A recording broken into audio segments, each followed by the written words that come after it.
नमस्ते दोस्तों, आप सभी का मैं प्रकाश जोशी इस वीडियो में स्वागत करता हूं।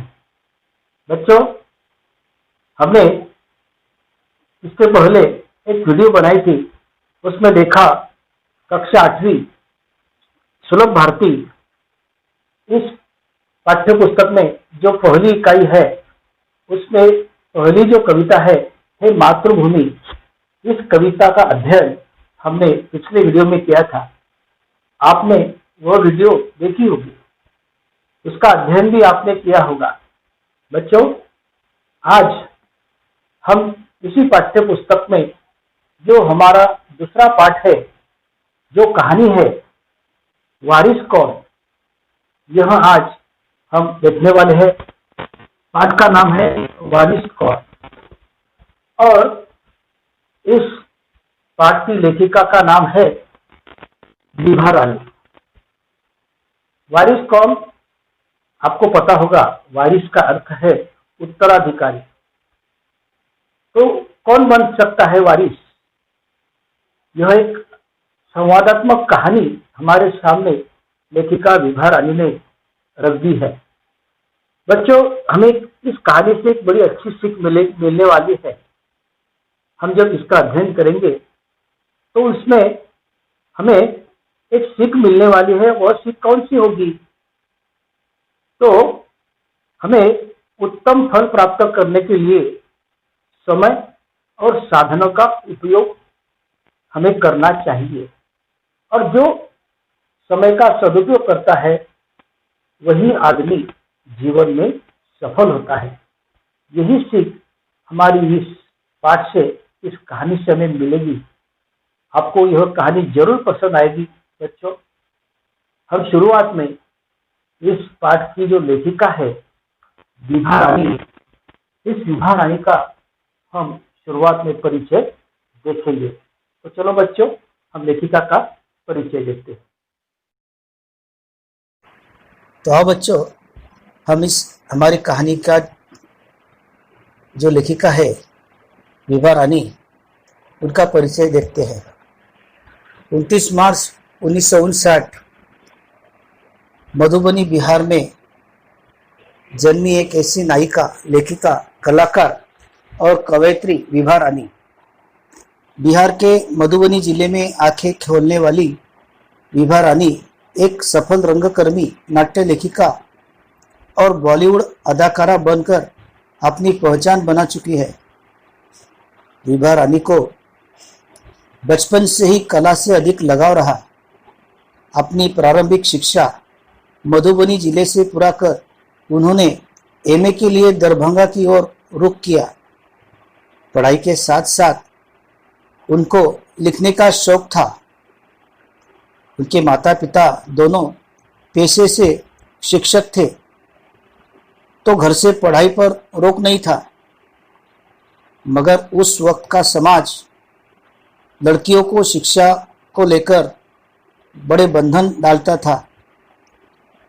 फिर भी हमारे इस लेखिका ने, विभा रानी ने, अपनी पढ़ाई पूरी की और एक बहुआयामी प्रतिभा की धनी वह बन गई। हिंदी और मैथिली की वह राष्ट्रीय स्तर की लेखिका बनी। कहानी, गीत, अनुवाद, लोक साहित्य एवं नाट्य लेखन में अपनी प्रखरता से अपनी कलम उन्होंने चलाई।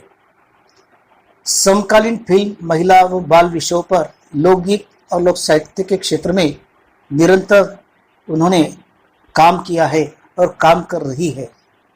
ऐसी प्रतिभावान लेखिका विभा रानी हमारे इस वारिस कौन, इस कहानी की लेखिका है। उन्होंने, उनकी प्रमुख कृतियां हम देखते हैं अभी।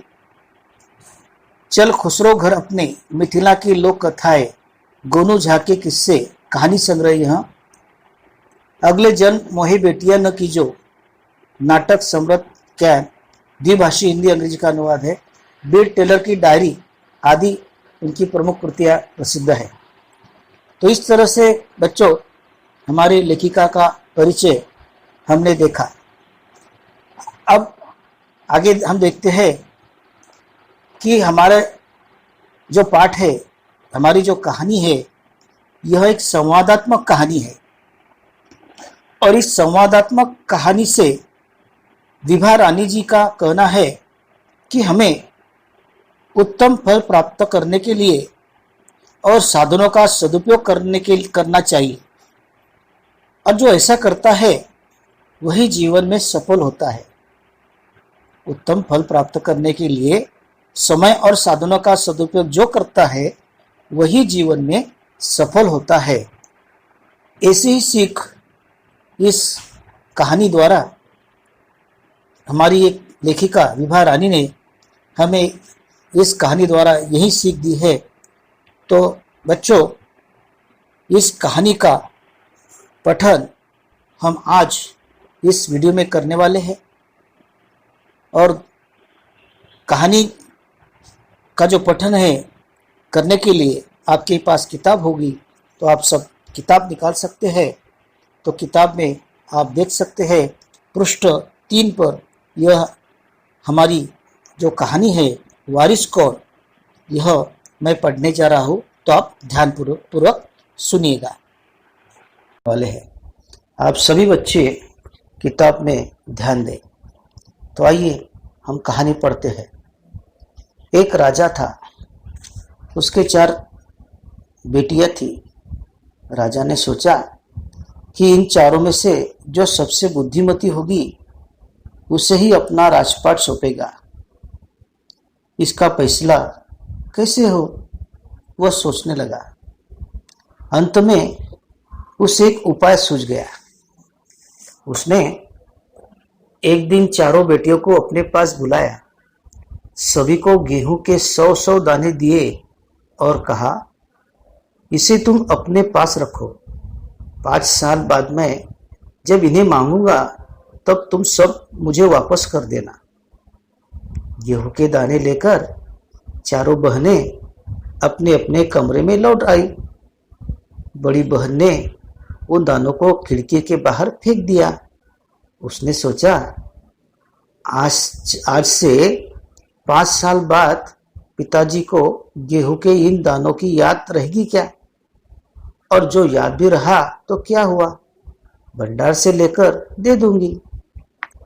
दूसरी बहन ने दानों को चांदी की एक डिब्बी में डालकर उसे मखमल के थैले में बंद करके सुरक्षा से अपनी संदूक चिप में डाल दिया। सोचा, 5 साल बाद जब पिताजी ये दाने मांगेंगे तब उन्हें वापस कर दूंगी। तीसरी बहन बस सोचती रही कि इसका क्या करूं। चौथी और छोटी बहन तनिक बच्ची थी, शरारतें करना उसे बहुत पसंद था। उसने गेहूं के भुने दाने भी पसंद थे। उसने दोनों को भुनवाकर खा डाला और खेल में मग्न हो गई। तीसरी राजकुमारी को इस बात का यकीन था कि पिताजी ने उन्हें यूं ही ये दाने नहीं दिए होंगे, जरूर इसके पीछे कोई मकसद होगा। पहले तो उसने भी अपनी दूसरी बहनों की तरह उन्हें सहेज कर रख देने की सोची, लेकिन वह ऐसा न कर सकी। 2-3 दिनों तक वह सोचती रही। फिर उसने अपने कमरे की खिड़की के पीछे वाली जमीन में वे दाने बो दिए। समय पर अंकुर फूटे, पौधे तैयार हुए, दाने निकले। राजकुमारी ने तैयार फसल में से दाने निकाले और फिर से बो दिए। इस तरह 5 वर्षों में उसके पास ढेर सारा गेहूं तैयार हो गया। 5 साल बाद राजा ने फिर चारों बहनों को बुलाया और कहा, आज से 5 साल पहले मैंने तुम्हें चारों को गेहूं के 100-100 दाने दिए थे और कहा था कि 5 साल बाद मुझे वापस करना। कहाँ है वे दाने? बड़ी राजकुमारी भंडार घर जाकर गेहूं के दाने ले आई और राजा को दे दिए। राजा ने पूछा, क्या ये वही दाने हैं जो मैंने तुम्हें दिए थे? पहले तो राजकुमारी ने हाँ कह दिया, फिर कड़क कर पूछा, तब उसने सच्ची बात बता दी। राजा ने दूसरी राजकुमारी से पूछा, तुम्हारे दाने कहाँ है? दूसरी राजकुमारी अपनी संदूकची में मखमल के खोल वाली डिब्बी उठा लाई, जिसमें उसने गेहूं के दाने सहज कर रखे थे। राजा ने उसे खोलकर देखा, दाने सड़ गए थे। तीसरी राजकुमारी से पूछा, तुमने क्या किया उन दानों का? तीसरी ने कहा, मैं इसका उत्तर आपको अभी नहीं दूंगी, क्योंकि जवाब पाने के लिए आपको यहां से दूर जाना पड़ेगा और मैं वहां आपको कल ले चलूंगी। राजा ने अब चौथी और सबसे छोटी राजकुमारी से पूछा। उसने उसी बेपरवाही से जवाब दिया, उन दानों की कोई कीमत है पिताजी? वैसे तो ढेरों दाने भंडार में पड़े हैं। आप तो जानते हैं ना, मुझे गेहूं के भुने दाने बहुत अच्छे लगते हैं, सो मैं उन्हें बुनवा कर खा गई। आप भी पिताजी किन किन चक्करों में पड़ जाते हैं? सभी के उत्तर से राजा को बड़ी निराशा हुई। चारों में से अब उसे केवल तीसरी बेटी से ही थोड़ी उम्मीद थी। दूसरे दिन तीसरी राजकुमारी राजा के पास आई। उसने कहा, चलिए पिताजी, आपको मैं दिखाऊं कि गेहूं के वे दाने कहाँ है। राजा रथ पर सवार हो गया। रथ महल नगर पार करके खेत की तरफ बढ़ चला। राजा ने पूछा, आखिर कहाँ रख छोड़े हैं तुमने वे 100 दाने? इन 100 दानों के लिए तुम मुझे कहाँ कहाँ के चक्कर लगवाओगी? तब तक रथ के एक बड़े से हरे भरे खेत के सामने आकर रुक गया। राजा ने देखा, सामने बहुत बड़े खेत में गेहूं की फसल थी।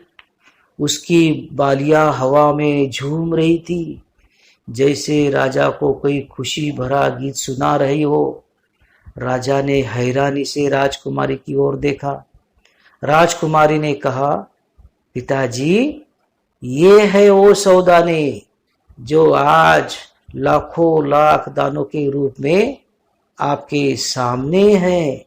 मैंने उस 100 दानों को बोकर इतनी अधिक फसल तैयार की है। राजा ने उसे गले लगा लिया और कहा, अब मैं निश्चिंत हो गया।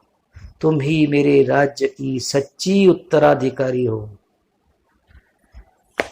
देखो बच्चों, इस कहानी का हमने आज यहाँ पर पठन किया है।